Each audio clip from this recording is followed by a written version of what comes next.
नमस्कार, म सञ्जय साहु जनकपुर शहरी क्षेत्रबाट दुई पटक म जनताबाट निर्वाचित सांसद थिएँ।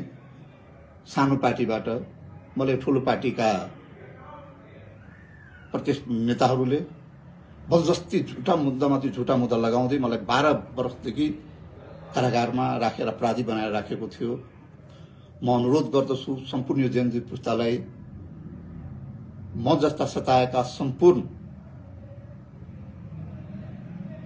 कैदीबन्दीहरू जसलाई झुटा मुद्दा लगाएर कारागारमा राखेका थिए उनीहरूको लागि एउटा स्वतन्त्र विश्वसनीय एउटा छानबिन बनाएर यदि कागज र प्रमाणबाट झुटा मुद्दा लगाएको देखिन्छ भने झुटा मुद्दा चलाउने अधिकारीलाई र झुटा मुद्दामा सजाय गर्ने न्यायाधीशहरूलाई समेत कारबाहीको दायरामा ल्याइदिने एउटा महत्त्वपूर्ण एउटा वातावरण बनाइदिनुस्।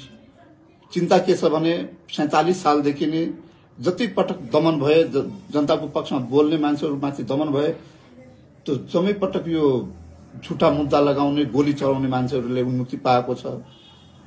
कहिले पनि कारबाही भने त्यसैको परिणाम हो अहिले यस्ता निहत्था बालबालिकामाथि अन्धाधुन गोली चलाउनु, हत्या गर्नु त्यसैको परिणाम हो। यो पटक यस्तो नहोस्। राजनीतिक कुराको आडमा यस्तो किसिमको सेटलमेन्टमा, राजनीतिक सेटलमेन्टको नाउँमा यस्तो अपराधीहरू उन्मुक्ति नपाउन्।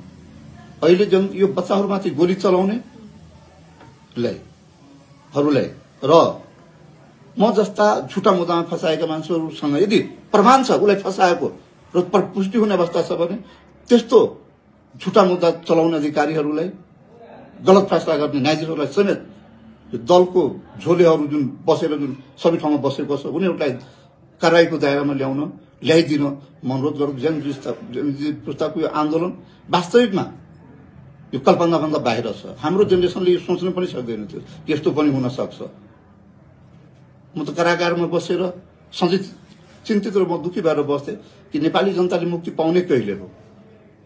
जनताको पक्षमा बोल्ने, जनताको पक्षमा इमानदारी साथ राजनीतिमा आउने मान्छेलाई यिनीहरूले झुटा मुद्दा जसरी नै लगाएर फसाउने, जसरी नै कारागारमा पठाउने, यो सुरुवात अहिले भएको होइन, धेरै पहिलेदेखि भएको।